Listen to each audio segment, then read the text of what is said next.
Ladies and gentlemen, welcome back to the least comfortable show on the web. The system is down. We've got a special one for you today. We've got Kerry Slone back. One of your favorites. I know you love her. And she's going to be roasting my shit today. And we're going to be having a nice fun chat here in just a second. But before we do, intro.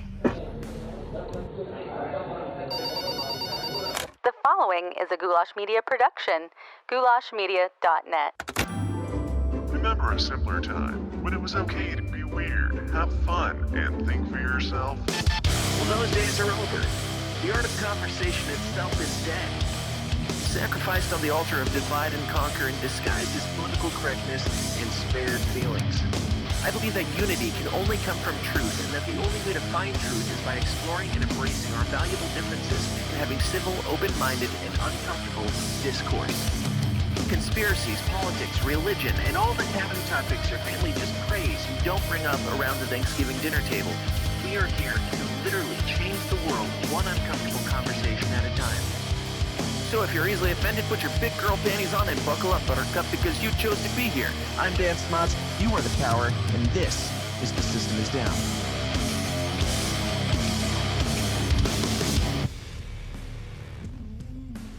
That's right. It is The System is Down, least comfortable show on the web. And we're going to jump straight into what you're here for after I say straight into, but I'm actually going to rant for far longer than I intend to, as I normally do. But welcome to the show. This is a place where we talk about all the uncomfortable topics, the things that trigger you, things like conspiracies, politics, religion, Gina Carano, who knows? Who knows what'll come up, but yeah, we're here to just change the world by civilly having these uncomfortable conversations and, doing so in a loving, open-minded, yet firm and truthful manner.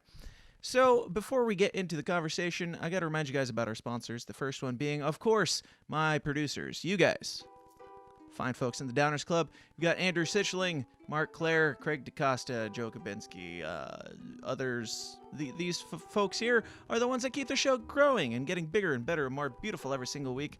And as I have mentioned many times, I have knocked out the wall behind me. We are expanding the studio. We are making it a more comfortable situation in here where we can have guests in and we can do cool shit. So that's all because of you guys.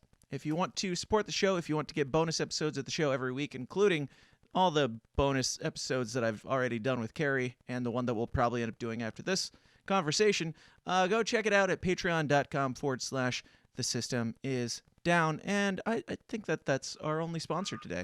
So let's That Justin Zaleski guy's a dick, by the way. I'm kidding. I have no idea who he is. I have no idea. I'm just being a jerk. He's one of my favorites. He's like, who's this bitch? Well, again, Justin, I have no idea who you are yet.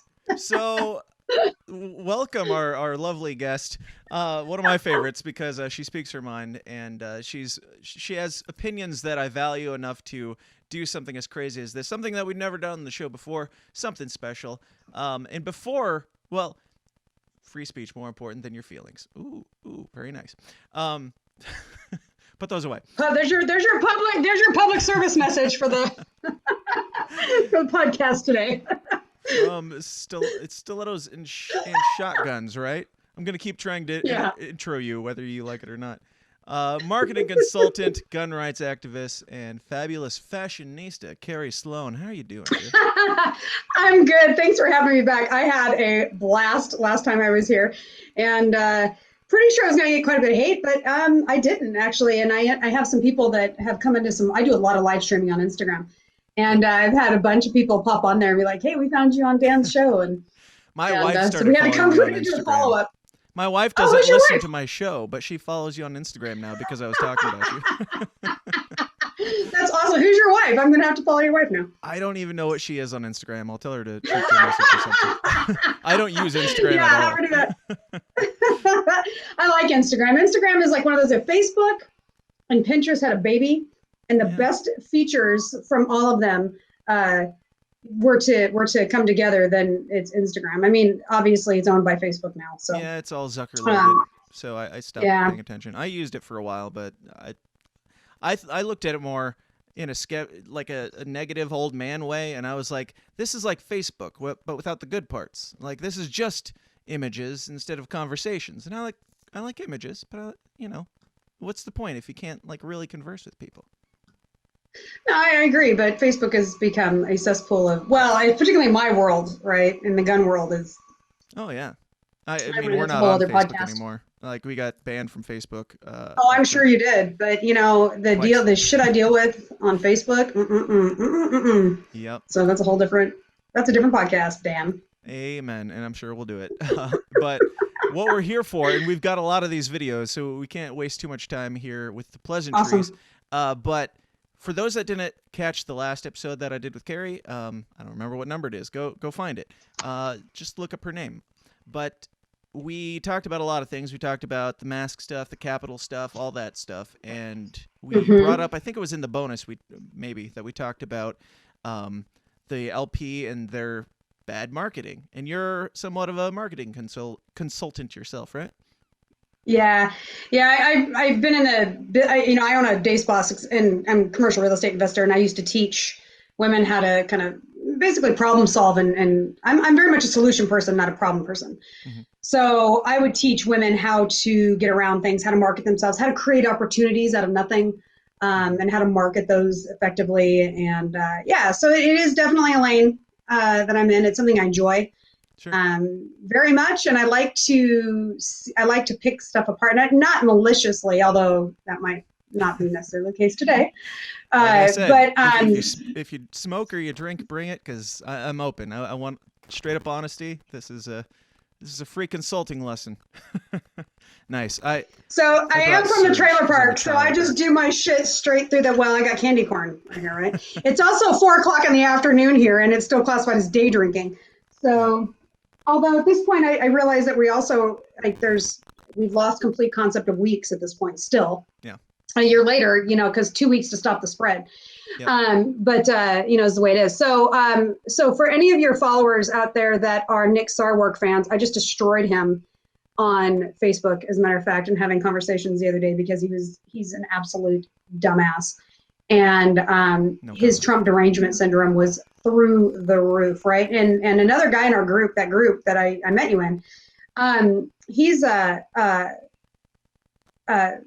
we talked about this the other day, how there's two different kinds of TDS. There's derangement syndrome and devotion syndrome. And I was like, oh my God, yes, it's great. But boy, Sarwark, man, I'm like, dude, it's obvious, right? And anyway, so I actually called him out for being a used car salesman because what people don't, he used to be a used car salesman. In fact, he took over his dad's business. A lot of people don't know that about him. And it's funny how that's the one thing he didn't respond to, and he kind of crawled away. And I was like, I don't know what to tell you, dude. Like he's literally part of the problem, which is a perfect segue into where we're going. I actually had a conversation with him. I posted something about, if Trump gets officially like impeached and this whole process goes through, he's just going to be removed from office, right? And of course, everybody's like, oh, he'll lose his ability to run again. I'm like, I know, but if the allegations you're making about him be like inciting this insurrection, those would be like, I don't know, treasonous charges, right? Like, yeah, they could kill him. They could literally firing squad. Right. The penalty for that, at the very least, is like high crime imprisonment. He's not going to be running for president from that. Like, if that's their only incentive to impeach him, then if you have this evidence, why are you not taking him to an actual crime court and locking him up, if not killing him at that point? Well, and not only that, but if you're so confident in your voting system, why are you afraid of him running again? Right. That too. Especially when you've got Biden, who won in a landslide victory with more votes than anybody's ever received. Most popular Democrat ever, right? Yeah, it seems legit. Yeah, it's interesting to watch all of that. And look, there's a lot. I mean, I've been watching this for a couple of years because this lane that I got thrown into inadvertently, that I'm loving being in, by the way, let me just be honest. And I'm actually, it's looking like I'm going to start a Patreon, which is intimidating to me, but I've been asked to do this. I do a lot of civics education, Constitution education, and so on. And listen, a lot of you motherfuckers out there don't know what the Constitution says, or excuse me, you know what it says, but you don't know what it means or why, and it shows. And especially over this 14th Amendment bullshit. And I'm like, do you guys realize that this is like, it's not going to happen? And what's frightening about this is that how many people blindly believe these bullshit pundits that are literally pulling out argumented case law that are subsections. I'm going to geek out about this. That there are subsections under Article 14, or excuse me, Amendment 14, that are presented in law school, and they're presented for conversation. And so they're being presented on these television shows, right? And these people know exactly the right words to kind of to make it sound like this is the way it is, right? I mean, it's manipulation of language, which I get.